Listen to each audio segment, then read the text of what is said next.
really Onions. quickly. And we're recording. Bye. Bye. Bye, She doesn't like us. We're gonna talk ill That's about not her. true. So Shut up. Bye. I'll talk to y'all later. Yeah, bye. Hey, Bye. so we're recording. Wait a minute, no, that game is supposed to be getting shown. But okay, go ahead, B. Sorry. Okay. I think we talked I thought it was about 4. I thought it was 4 too. Wait for the end. I wonder what are y'all think this is about to be really $100? I want to get y'all's old head thoughts. Okay. What was a game back in the day that you have loved that you would willingly spend $100 today? Because we're talking about new games. What's a game that came out whatever price it was, you would gladly $100 today spend money on? Ogre Battle 64. Because None. If there were Mass the games Effect that 2 I for would do me. that for don't actually exist. No. But there I are want you a games game that No, a exists game to that's play. real. Yeah. Like if Game. Because for me, it's Mass Effect 2. Mass Effect 2, I would love to pay $100. I would love to experience that game for the first time because I think that's one of the greatest pieces of writing in gaming history. And I would gladly pay $100 for and it. the fact that I still to this day haven't experienced every part of Ogre Battle 64. I'll say Ogre Battle 64. A 40-hour RPG that opened my mind up to the type of games that I absolutely love. Yeah, I could see myself. I mean, hell, if I had to go and rebuy it, I think it would be around $60-$70 if I wanted to pick it up right now. At least for an English one. I could probably get a Japanese one for dirt cheap, but it wouldn't be what's the word? Dubbed or anything. I'd have to run it through something. Yeah. But Google no. Translate. And I get it. Like I get it. I'm gonna be real. It really, like Hugger said, dude, this is really the exception. And it sucks that a lot of these companies are gonna stupidly follow suit. I mean, truth be told, I spent $100 on GTA. I'm part of the problem, and I'm not even a big GTA player like that. But GTA 6, like if GTA 6, if the leap from GTA 5 to 6 is even close to the leap between GTA 4 and 5, and GTA 4 was a good game.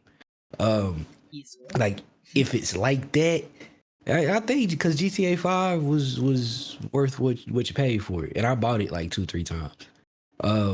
That's why I say they're the exception, though, because Rockstar truly has never let any of us down. When we get into their worlds, it's beautiful, it's amazing. But if, like I said, EA tries to charge me $100 for a sim thing, you can eat my ass, like straight up. Damn. It is. Hey, no, but on some like straight up. No, but for real. And oh god, these companies, man. Okay, side note. Did anybody else have any points about that? I didn't want to like. You saying what's your yeah, because I know. I know you got a I game don't have fame. one. You know, if Wukong, Black Myth Wukong was $100, I'd have paid it. That's fair. I'd have paid it. If Black Myth was $100, I'd have paid it. As a matter of fact, if Onimusha was $100, I'm not gonna lie, I will actually be a part of the problem. Everybody had, like, for the most part, most people had their thing, right? Like, and where I'm at in my gaming life now, it would probably not happen only because I have so many games I'm playing, and then there's so many other ways to play games now. Like I have Game Pass, I have PlayStation Plus, whatever, premium, whatever. I have Amazon Prime, which has stuff. I have Netflix, which has stuff. Yeah. There's so many ways to experience gaming. Yeah. And how long before the average like gamer, the casual quote unquote gamer, I don't think they consumes games in the way. You don't think they ever consume games in the way they consume like shows, as in, you know, they got a handful of services that they subscribe to. Services, yeah. Oh, I'm gonna be standalone games, no. I think that's a good point. I think we're gonna hit that point where people stop buying games. Like that wouldn't people stop buying music. We live in a world where people stop buying music. 100,000,000%. That's the point I was gonna make earlier. Imagine Beyonce drops an album that she spent $3, $4, $5 million to make. She's not trying to recoup from the fans or from streaming. Or that's why they go on tour. That's why they go on tour. Yeah. Exactly. Her If BD there was album wasn't successful technically, but the tour The was tour very was, yeah. successful. exactly, Streams and tours. Renaissance, Yeah. very successful. thus making her business very successful. If gaming could catch on to like, if you could just give extra experiences, if you could just not cut out experiences, let them Bro. actually be extra But then who controls experiences. that? That's the Bro, thing. I think well, check this out, right? we're just concerned. So We're this mad. is the Seraphim S3. Shout out to Seraphim. Not you. They're it's a Taiwanese company. This is more than just a controller, right? This has an app attached to it that has its own list of games. It has Oh. access, like you can plug in. Oh, yeah. You can go live from Twitch. You can, like, it's a bunch of stuff all set up within the app, right?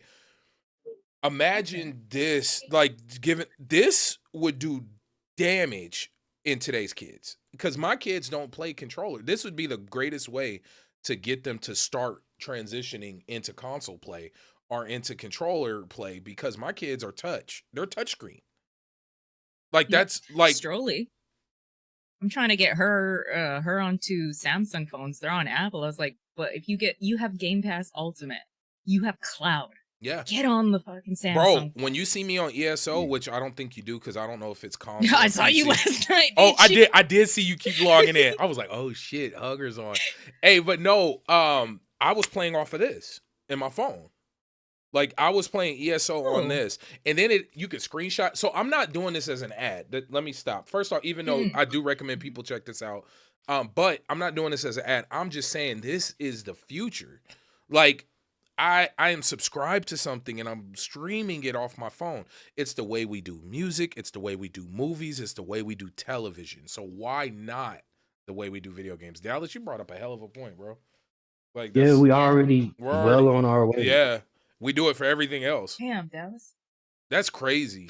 Because Post buying game I world. think people, I think we're not there for gaming the way we are is because we know that none of us, as much as you are a gamer, is not going to spend 3 days downloading a game onto your phone. Man, preach. Internet is And let's still be bad. real. If PlayStation is worried about anything right now, and I know I'm gonna sound like an asshole when I say this, but I know that y'all understand. If PlayStation should be focused on anything right now, or changing, growing, or improving anything, it's your services. Yep. Like, you in last Mhm. place as Straight far as gaming services is concerned, and which is crazy because the products that you have on offer, like, are fire. Like, we actually care to access your ecosystem. As a matter of fact, your ecosystem is the one, just like Nintendo in the early days, that's synonymous with gaming in general. Therefore, Mhm. it would stand to reason that if you were to improve your services as a whole, if you build it, they will come type situation. Bro, let me tell you. Amen. There, even though I never personally utilized it, but I know a lot of people who did.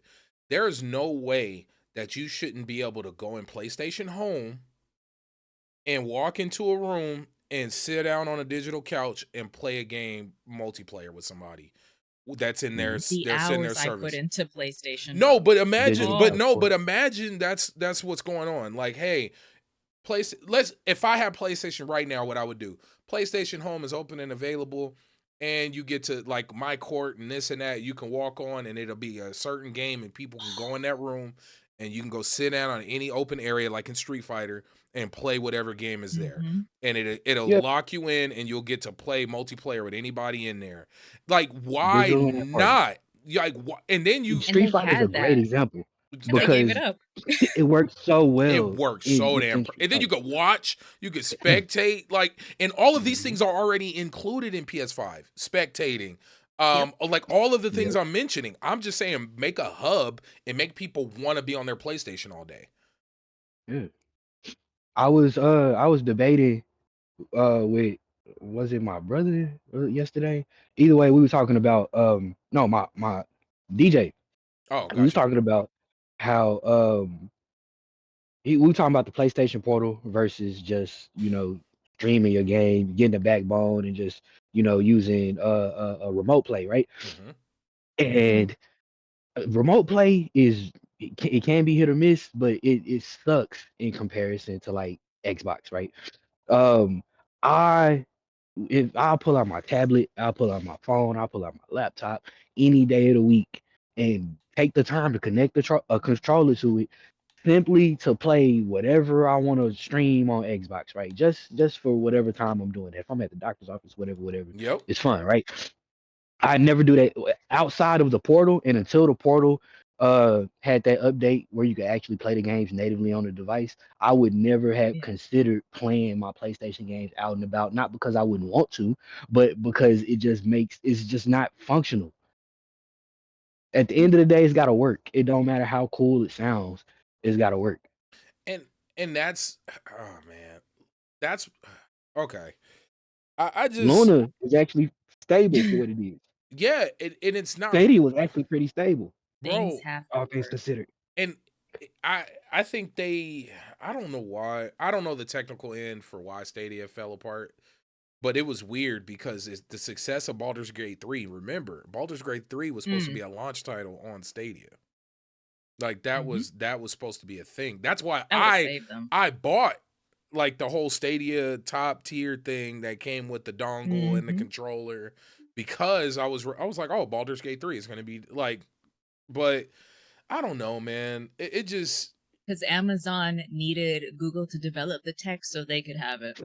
And then we got because we had that Stadia had the sticks and the controller, and what is Amazon selling us? Sticks and controller. I do think the world is going to get back to like 1 or 2 games a year if people are buying them, and then back to, I think streaming is going to take over. I think Game Pass, people are saying Game Pass hasn't made them the money they wanted. Okay. It has made money. Games are the only, not what they wanted, but money. No, let's talk about that, because that shit pisses me off. Everybody talks about how Game Pass is not successful, but so Netflix is good. Netflix is good. Amazon Prime is great. Spotify is great. Audible is great. Like, we could go down the list of things. Don't see the irony. But how are these things great, but Game Pass is bad? Y'all don't see the irony in gaming being the space in which the majority of people who call themselves hardcore want everything to stay the same. Yeah, I think that's with every community though. Like, let's be 1,000. I'm not in the music community, but I've heard some discourse about Spotify that is just like, ooh. Oh, I've heard, what is it, that the audio sounds better on Apple Music versus Spotify. I've heard, I mean, hell, look at Apple Android, but it just, Apple's optimized. See, look, like you know what they do. Look, I'm not saying optimized in general, but I mean, I'm like, just, if you are in that ecosystem. But this is what I'm saying. So I just think it's so strange that folks are constantly trying to poke holes in the possibility of a Netflix style of video games. Hell, Netflix has their own Game Pass. They have games like the moment. Yeah. It just let's talk about what I'm saying. Gaming is the only medium, entertainment wise, where it's not standard to primarily consume these products like in a service like that. It's the only entertainment medium in which you buy the items one by one. Bro, you can get a subscription service for your deodorant. Like, come on. Like, I think that's for a reason, if there's though. any item I like, there's somebody that's gonna send me a box of it every month. Thank you. Yes. But like, I've said this time and time again, gaming compared to movies, which is 150 years old, paintings which are thousands of years old. Gaming is so baby. And we went through our first hiccup with Nintendo back in the 80s. I think we're going to go through more hiccups, but gaming is so small and so new compared to everything else around us. You know, we know how paintings work. We know the fine art community. You know what else is really weird? And I had this talk with Johnny and Yobi. I think I talked to Dallas too about it. How everything we're doing within the gaming space in terms of live streaming and reacting and co-stream, all of these things are held up on sticks. All it takes is sticks. Okay, yeah. I'm gonna end with this. know how we discovered it too. The Drake, go ahead. The Drake situation. I don't think people understand how, if he wins this lawsuit in any shape or form, how it's gonna now it's going to put a red flag over reacting over the way content Mhm. laws, because now all it takes is EA to put out a cease and desist. Think about if you get a big company, a company this- big enough, like Nintendo Nintendo. Let's did that talk back in the Nintendo. day. Let's say Yeah. Nintendo does it again, right? Like, let's say the next Legend of Zelda comes out and everybody's thrashing it. Like, the only images you see is videos, people talking crap, audio, people talking crap, showcasing video game. Think about all of that. And Nintendo comes out and says, you know what? We don't like the way you're representing our IP. Cease and desist across the board. Boom. Now you set precedents. So when your game is doing bad and getting review bombed, or not review bombed, but it's getting bad reviews, or people aren't liking it to the way you want it, now you're pulling down content, you're cease and desisting. Now it turns into, well, if we can't say nothing positive, we can't say nothing. Mhm. Like, but then that's And your shit doesn't get covered. but think about it this way. Now it all People are now it going all to, though. falls apart, because all of this is held up by Because here's the thing. grace. All of this. Yep. Statistically speaking, All of this. the vast majority of young people coming up, their number one choice for what to do when they grow up is be a content creator. Yeah, right? 100%. That House of Cards you talking about, there's a lot of weight at the top of it. As a matter of fact, Scary. when we look across like entertainment as a whole, right? Even the way that is considered the wave of the future, quote unquote, is becoming the standard for marketing is everything that we in the gaming community have been doing for years. and Yeah. years, right? The Oh, yeah. podcasts, the live streams, the way that the content is even being built is things that we've been doing within the games industry for a long time already. There's this influx of people coming into these same spaces. Now everybody's got a Discord. Now Yep. everybody's on Twitch. Now Yeah. Yep. what happens like when that house falls, think about all that weight that's on top of it, the And- state of marketing on the internet as we know it. And my final point, because we do got to get out of here. My final point, right, is that's why I'm glad for what we do, because a lot of what we do is it's not it's I don't want to say future proof, but the way we handle things and the way we address things, we are, if that were to happen, We we'd do what still we be want. okay. Yeah, we don't follow trends too heavy to where that, we're not doing 1.5 million reaction videos, even though that's how I came up. But my point is, I look at all of this and it's scary how all of it is hanging on. It's built on a house of cards, and all it takes is one of the big dogs. 100%. And it's crazy that that thought came up because of what Drake's doing with the reactors. Could you imagine us being listed in a lawsuit like of that scale? Like, there's content creators listed. Yeah. Give you a really weird example of how easy this could be. Because I don't really see too much happening. Like I don't really see. I said in the conversation that we had off air, I don't really see Drake following through as far as he would need to for there to actually be some lasting impact. That's not what I'm worried about. I would worry that somebody who can and will see what he's doing and be like, oh, you know what? I didn't think of that. That's the problem. And then is all it would it's take, not Drake. Somebody else is gonna fill it. and it could be something so stupid. Like, okay, for example, like the Tony Baker videos or like the Snoop Dogg voiceover National Geographic videos. Don't Disney own National Geographic? What if they see one of those videos and go, oh, you know what? That's not okay. And they've done that. I've had videos from 10 years ago that they had. Like, they will do that. What happens when Nintendo goes scorched earth? Well, I think Drake doesn't realize once you point fingers at the network that created you, the fingers start pointing back, and it starts pointing at every single thing that you do. Oh, your TikTok. Oh, this. Like Drake is he's definitely realized that content creators are very important. Well, he's definitely not kicked the hornet's nest. I think he's tapped on Pandora's box. I don't know if he's I don't know how far-reaching he thinks this. I truly believe this could trickle down the game. You don't know. Truly. But yeah, hey guys, Fame, you got anything you want to say? Yes. Okay, y'all, Fame. Everybody good? All right. Love you guys. Bye.